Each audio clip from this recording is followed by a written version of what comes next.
If you are a midlife woman or you're coming up on this powerful season of growth, this is the podcast for you. Welcome to Unraveling Together. I'm Samantha Graber, also known as Dr. Sam, seasoned holistic health physician and woman in the midst of midlife's unraveling. I created Unraveling Together to help a woman understand what is happening to her during this season. In a sea of changing hormones and moods, we need a space for safe exploration, a space to enter unencumbered and where we won't be judged for our pasts nor for our anxieties about the uncertain future. Unraveling Together is the place to talk about the things we just don't talk about, but so desperately need to as women. Together we untangle ourselves from our pasts and weave a beautiful web for a future we so deeply desire to bring to life. We do this firmly planted in the here and now. And we do this through doing the work. And we do it together. You are never alone as you navigate the midlife waters. I'm here right alongside you, and I bring friends. Grab a cup of chai, water, tea, or joe, and let's dive in. Nearly everyone has at least heard of the ketogenic diet by now. Most of the buzz is centered around its ability to help us shed unwanted fat. Pretty much everyone knows someone who is praising the ketogenic way of eating. You may even know an evangelist or two. They can sometimes drive me crazy too. It's all right to admit it. Look around. Mental health issues are steadily on the rise. You can't scroll your social media feed without some reference to mental health. Depression and anxiety are more prevalent than ever. More and more cases of bipolar disorder and schizoaffective disorder are added to the mix as well. While many limit the mental health field to psychiatry, there are neurological components to many mental health disorders. At the hub of your neurological system is your brain. The brain is a very powerful tool and it needs fuel to carry out its many functions. Fun fact, the human brain only amounts to 2% of the total body weight, yet it uses approximately 20% of the energy supply. Greedy little bugger, eh? So what's the connection? The honest answer is nobody really knows for sure. There have been studies, of course, but researchers are vastly underfunded and the data isn't completely reliable. And then there's the research bias that runs amok in many academic circles. This is something that must be taken into consideration when reading anything passed off as research. Inadequacies range from either the ketones and state of ketosis not being verified, no control group involvement, people dropping out of the study, or mental health care providers were simply relaying a few success stories on their own clients while lacking an official study. And those are just a few of the many variables when designing a proper study. The studies need to prove correlation between the ketogenic diet and reduced or eliminated mental health issues would take years to complete and tons of money. And people who can stick to the ketogenic diet. From the information that has been gathered to date, researchers are led to believe the fuel provided to the brain could be responsible for the decreased mental health problems in those following the ketogenic diet. Deductive reasoning, a skill lacking in many, leads us to connect some critical dots. Since both mental health issues and seizures have neurological factors, logical thinking leads us to believe that some positive benefits could apply to a wider range of people. Ketogenic diet versus standard American diet. In case no one has explained it yet, the ketogenic diet restricts carbohydrates somewhere in the range of 20 to 50 grams daily and uses a higher healing fat content with adequate protein as a strategy. Limiting carbs forces the body to switch from being a glucose burning machine to a fat burning machine. This is called the ketogenic state. It usually takes less than 48 hours to get into a ketogenic state and somewhere around a month to be fully adapted.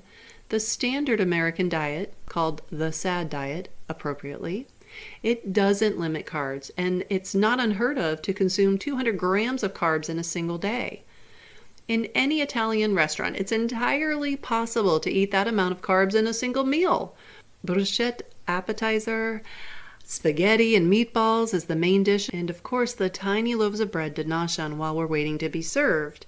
In my mind, bread was just a handy vehicle for butter. So now I simply say, hold the bread and bring extra real butter. Make sure it's real butter, not that margarine crap. All right, so now the brain, glucose fuel or fat fuel.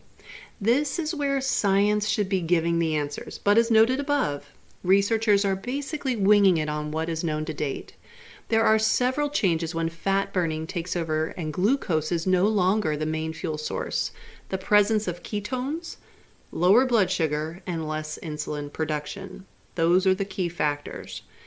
So now the question to ask, is it one of these biochemical responses or the combination that creates a happy brain? And it might be years before anyone really has a definitive scientifically based answer. The body and brain love synergy, so I am prone to think that it is the combo of these positives that creates a trifecta of brain bliss.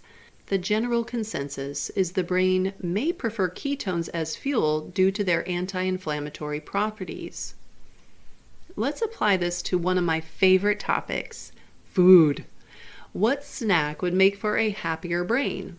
A plate of pizza rolls or a plate of ham-wrapped, cream cheese slathered dill pickles? Think of it this way. Which one leaves you feeling bloated, groggy, brain dead, and seeking a nap? While the alternative provides a clean fuel that sustains steady energy until the next mealtime. Here's a double whammy of the best kind. Not only can the ketogenic diet be beneficial for weight loss, the studies are showing promising results for mental health issues as well. When one loses weight, it feels good on the inside and the outside. Fueling the body with the right ratio of macronutrients, which again are your proteins, fats, and carbs, is like using premium gas for your vehicle. As the inside is working much more efficiently and weight loss begins, more specifically fat loss, body image gets a hit of positivity.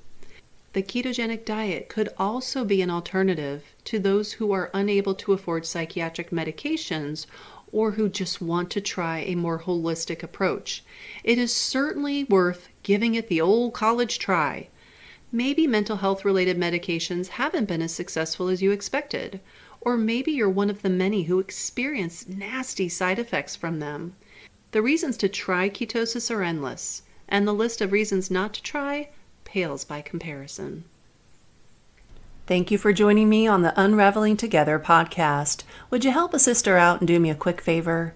If you gained any value from this episode, please give me a 5-star rating on iTunes and leave a comment so others can more easily find us.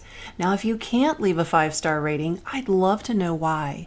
This podcast is a work in progress, as am I. Please send your feedback to hello@unravelingtogether.com so I can improve the listener experience. And if you want to dive deeper into exploring your midlife experience, consider joining the Unraveling Together community of rebellious midlife women. It is there that we roll up our sleeves and do the work. It is at the midlife point in our lives we face a critical choice: step into our true selves vibrantly with purpose, or shrink into the invisible shell society wants us to inhabit, drugged up and burned out. I know my choice, and if you've listened this far, I have a good idea yours would be the same. Unraveling Together is a resource hub, roadmap, and online coaching group curated by yours truly. Unravelers, that's what I call us. We are thinkers, we are doers, we are collaborators. We are navigating this time called midlife together, for we truly believe we are stronger together. And when unravelers are in need of an assist, they have all of us there alongside them.